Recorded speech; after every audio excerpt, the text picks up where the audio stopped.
Lieutenant Commander Sarah Martinez stood outside the federal courthouse in downtown San Diego, her dress blue uniform crisp despite the California heat.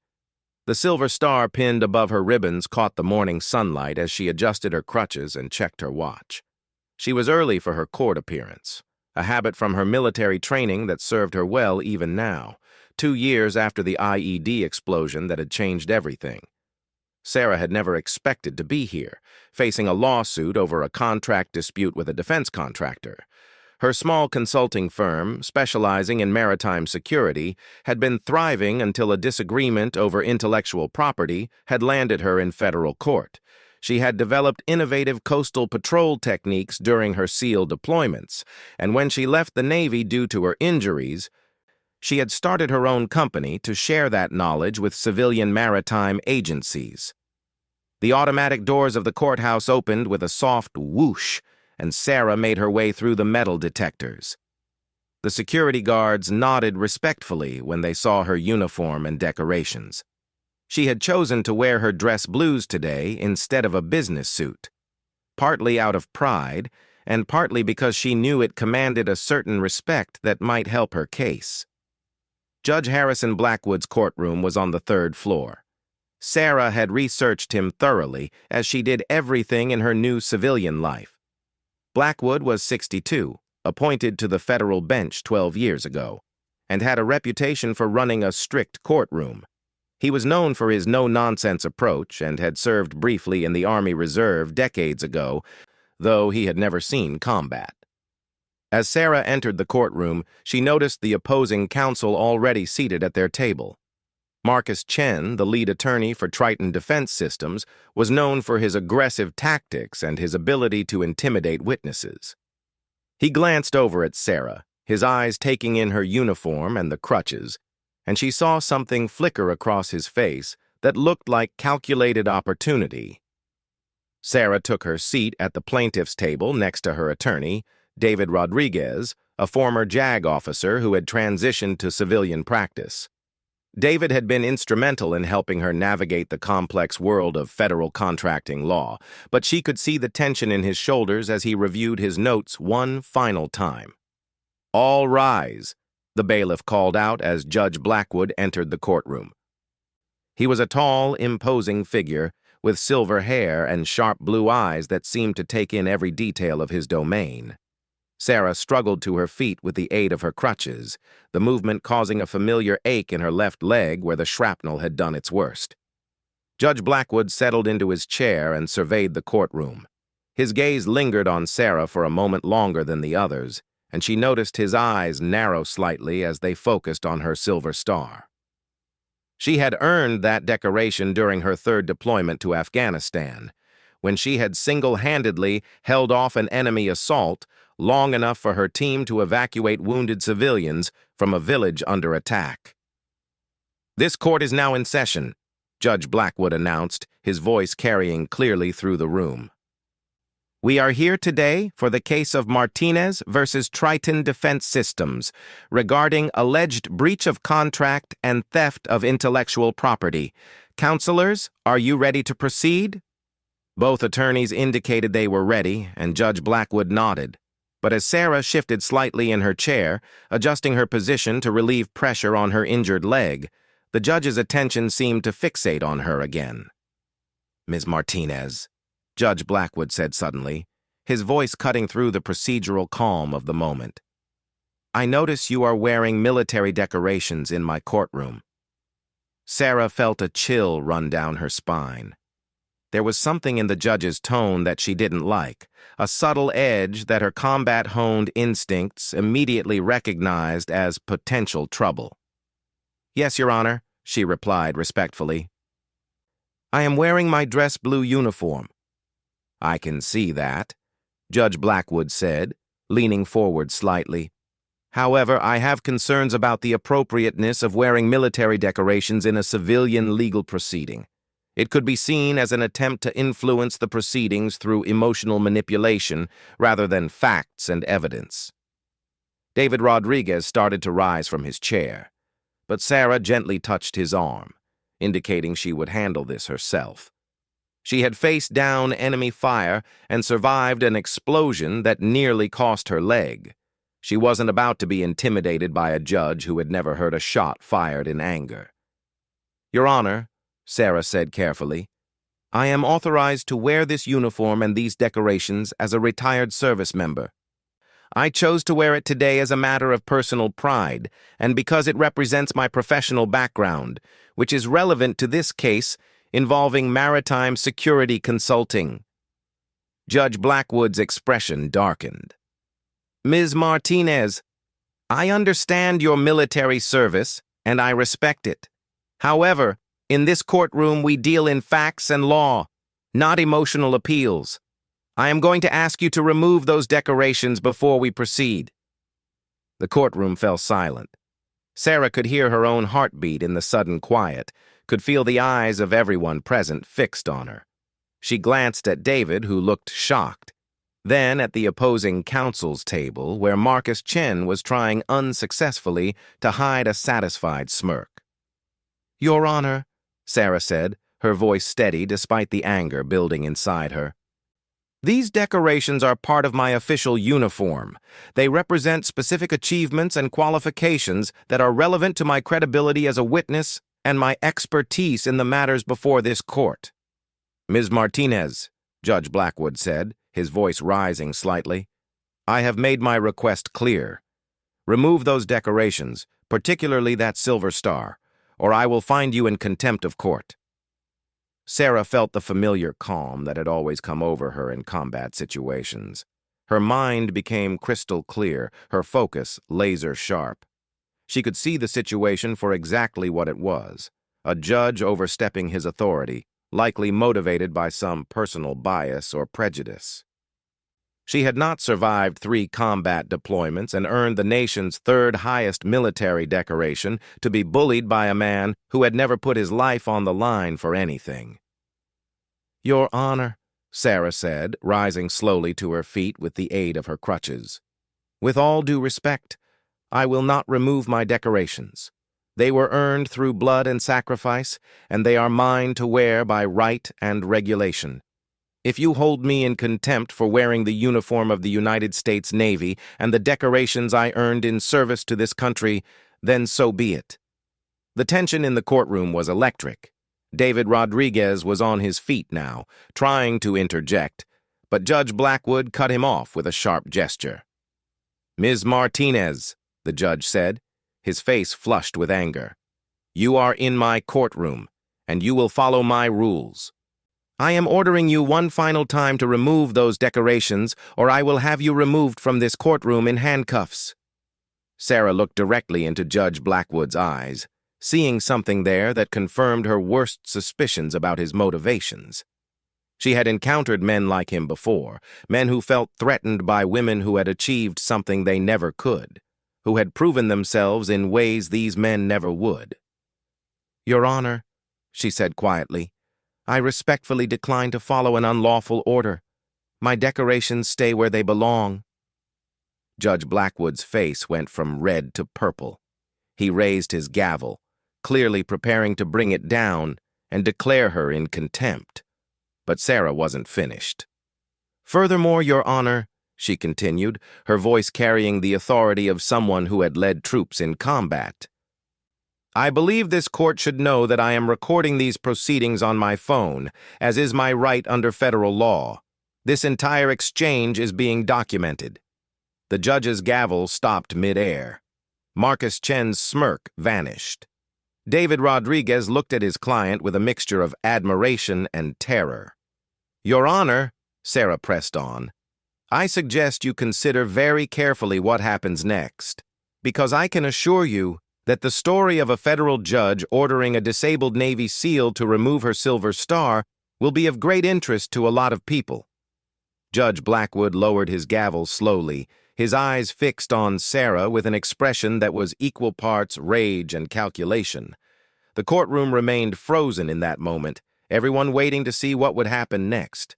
Sarah stood her ground, balanced on her crutches, her silver star gleaming in the fluorescent lights of the courtroom.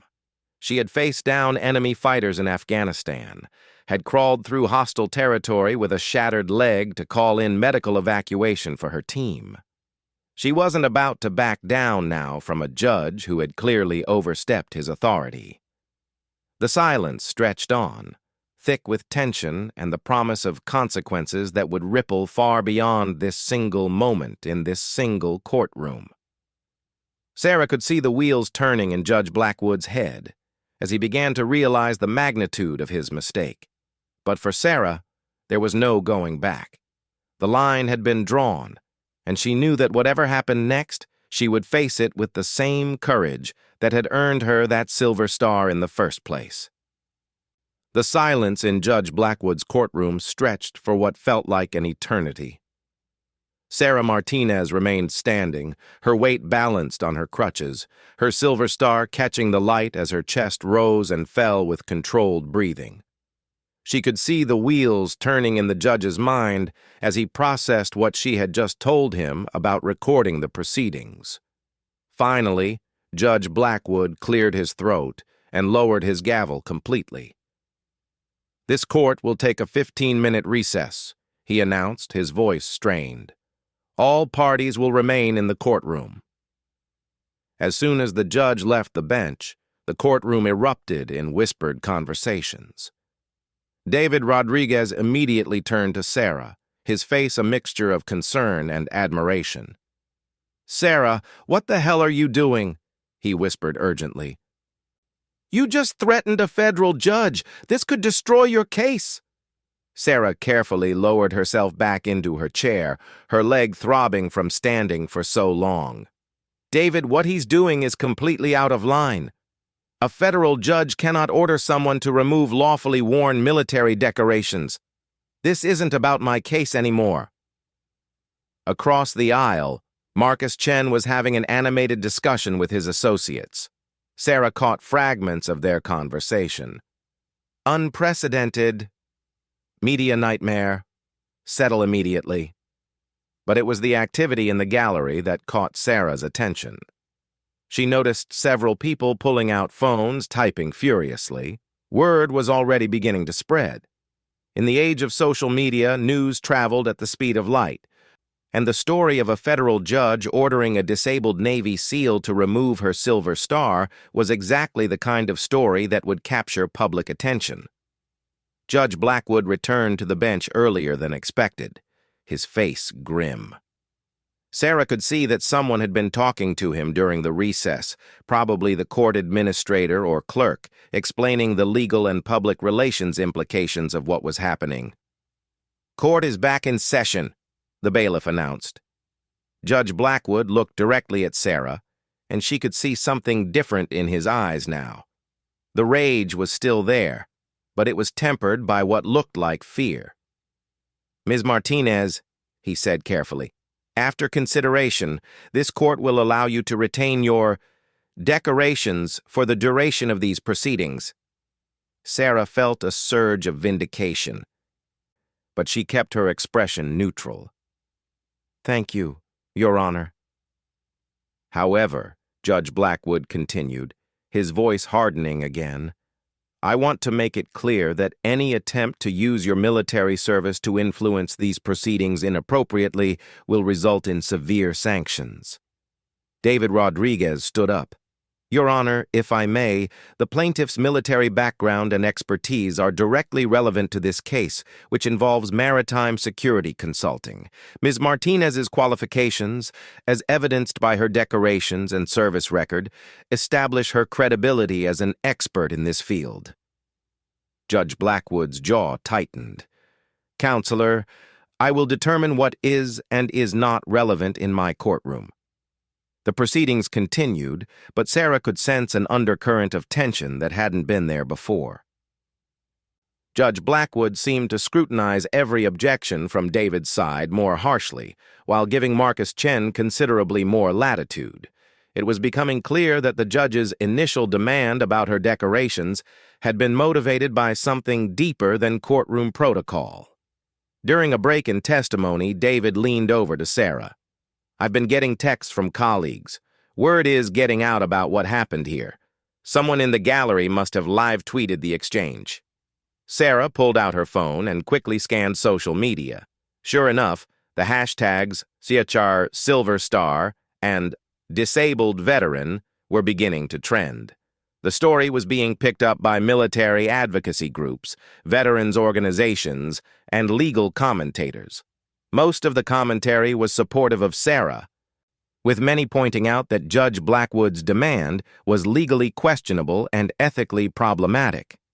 One tweet from a prominent veterans' rights attorney particularly caught her attention. Federal judge ordering disabled Navy SEAL to remove Silver Star is not only legally wrong, but morally reprehensible. This veteran earned the right to wear that decoration with her blood. As the afternoon wore on, the atmosphere in the courtroom became increasingly tense. Judge Blackwood seemed aware that something was happening outside his courtroom, and his demeanor grew more defensive and irritable. His rulings became increasingly biased against Sarah's side, and David had to work harder and harder to get basic procedural fairness. During the final break of the day, David pulled Sarah aside. "Sarah, I need to tell you something. I just got a call from a reporter at the San Diego Union-Tribune. They want to interview you about what happened here today." Sarah considered this. She had always been media shy, preferring to let her actions speak louder than words. But she also understood that this situation had implications that went far beyond her personal case. "What do you think?" she asked David. "Honestly, I think Judge Blackwood has created a public relations disaster for himself. His conduct today was completely inappropriate, and now it's becoming public knowledge. You have an opportunity to control the narrative here." Before Sarah could respond, the bailiff called court back into session. But as they returned to their seats, Sarah noticed something that made her stomach drop. Judge Blackwood was looking at his own phone, and his face was growing redder by the second. "Ladies and gentlemen," Judge Blackwood announced as court resumed, "it has come to my attention that there may have been unauthorized recording or social media activity related to these proceedings. I want to remind everyone that federal court rules strictly prohibit such activities." Sarah felt her heart rate increase. She knew she had been within her rights to record, but she also knew that Judge Blackwood was looking for any excuse to retaliate. "Furthermore," the judge continued, his voice rising, "I have become aware of what appears to be a coordinated campaign to publicize and mischaracterize the events of this court session. I want to make it absolutely clear that any party who has participated in such activities will face the full consequences of contempt of court." He looked directly at Sarah as he said this, and she knew that despite backing down on the decorations issue, he was far from finished with her. Marcus Chen stood up with a satisfied smile. "Your Honor, given the apparent breach of courtroom protocol and the inflammatory nature of the publicity surrounding these proceedings, Triton Defense Systems moves for an immediate mistrial and sanctions against the plaintiff for prejudicing these proceedings." Sarah felt the trap closing around her. Judge Blackwood's eyes lit up at this suggestion, and she could see him calculating how he could use this motion to turn the tables and make her the villain instead of him. "Your Honor," David said quickly, "there has been no breach of protocol. Recording court proceedings is permitted under federal law, and my client has every right to speak to the media about her experiences." "Mr. Rodriguez," Judge Blackwood said coldly, "your client has turned my courtroom into a circus. She has demonstrated a clear disregard for judicial authority and has actively sought to manipulate public opinion to influence these proceedings." Sarah stood up slowly, using her crutches for support. She could see where this was heading, and she knew she had a choice to make. She could back down, apologize, try to salvage her case through submission and compromise, or she could continue to stand for what was right, regardless of the personal cost. "Your Honor," she said, her voice clear and steady, "I have done nothing wrong. I wore my lawfully authorized uniform and decorations to court.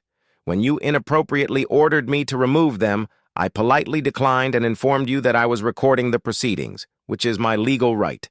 If that has caused you embarrassment, perhaps you should consider why." The courtroom erupted. Marcus Chen jumped to his feet, shouting objections. David tried to motion Sarah to sit down. The gallery buzzed with excited whispers, but Judge Blackwood's voice cut through it all like a knife. "Ms. Martinez, I find you in contempt of court. Bailiff, please place Ms. Martinez under arrest." As the bailiff approached her, Sarah remained calm. She had known this might happen when she decided to take her stand. She looked out at the gallery, where she could see people frantically typing on their phones, documenting this moment. She thought about all the veterans who had faced similar discrimination, who had been told their service didn't matter, who had been bullied by people in positions of power. "Your Honor," she said as the bailiff reached for her arm, "this contempt citation is retaliation for my refusal to follow your unlawful order. History will judge which one of us was right today." As the handcuffs clicked into place, Sarah held her head high. Her silver star gleamed under the courtroom lights, a symbol of courage that had never meant more to her than it did at that moment. The battle was far from over, but Sarah Martinez had drawn her line in the sand, and she would not retreat. Sarah Martinez sat in the federal holding cell, her dress blue uniform wrinkled from the arrest process, but her silver star still gleaming on her chest. The bailiffs had been respectful during the booking process, several of them quietly expressing their disagreement with Judge Blackwood's actions. One older deputy, himself a veteran, had simply shaken his head and muttered, "This ain't right." It had been 3 hours since her arrest, and Sarah could hear increased activity in the courthouse hallways. Through the small window in her cell door, she could see federal marshals and court officials moving with unusual urgency. Something was happening. David Rodriguez appeared at her cell door 45 minutes later, his face a mixture of exhaustion and excitement. "Sarah, you're about to be released," he said as the guard unlocked the door. "You're not going to believe what's happened since your arrest." As they walked through the courthouse corridors, David filled her in. "The video of your arrest has gone viral. Over 2 million views in the last 3 hours. The hashtag #AskJusticeForSarah is trending nationally. But more importantly, the Chief Judge of the Ninth Circuit has announced an immediate investigation into Judge Blackwood's conduct." Sarah felt a surge of hope mixed with apprehension. "What does that mean for my case?" "Your case is the least of Judge Blackwood's problems right now," David said with a grim smile. 3 different veterans organizations have filed formal judicial misconduct complaints. The American Civil Liberties Union is demanding his recusal from all cases involving military personnel. And the Secretary of the Navy issued a statement an hour ago condemning any attempt to intimidate veterans wearing their lawfully authorized decorations. They emerged from the courthouse into a scene that Sarah had never expected. Dozens of news crews lined the courthouse steps, and a crowd of several hundred people had gathered, many of them veterans in uniform. As soon as Sarah appeared, a cheer went up from the crowd. "Sarah! Sarah!" voices called out. Signs reading, "Respect our veterans" and "Judge Blackwood must go" bobbed above the crowd. A reporter from CNN pushed forward with a microphone. "Ms. Martinez, how does it feel to be arrested for wearing decorations you earned serving your country?" Sarah paused, considering her words carefully. She had never sought this kind of attention, but she understood now that her personal stand had become something larger. "I wore my silver star today because I earned it," she said simply. "I earned it by putting my life on the line for my teammates and for innocent civilians in Afghanistan. No judge, no matter how powerful, has the right to order me to remove something I paid for with my blood." The crowd erupted in applause. More questions came rapidly. "Will you file a lawsuit against Judge Blackwood? What message do you have for other veterans facing discrimination? Do you think the judge should resign?" Sarah held up her hand for quiet. "I want to be clear about something. This isn't about me. This is about every veteran who has ever been told that their service doesn't matter, that their sacrifices don't count. This is about every disabled veteran who has been made to feel ashamed of their injuries instead of proud of their resilience. We served this country with honor, and we deserve to be treated with honor. Over the following days, the story of Judge Blackwood's confrontation with Sarah Martinez dominated news cycles. Legal experts unanimously condemned the judge's actions as inappropriate and potentially illegal. Veterans groups organized protests outside federal courthouses across the country. Military personnel in uniform began appearing at public events specifically to show support for Sarah's stand. But it was the response from within the federal judiciary that proved most decisive. The Chief Judge of the Ninth Circuit, Alice Patterson, had served as a military lawyer herself before joining the federal bench. She announced that not only would Judge Blackwood be investigated for judicial misconduct, but that all of his recent cases involving veterans would be reviewed for evidence of bias. The investigation moved with surprising speed.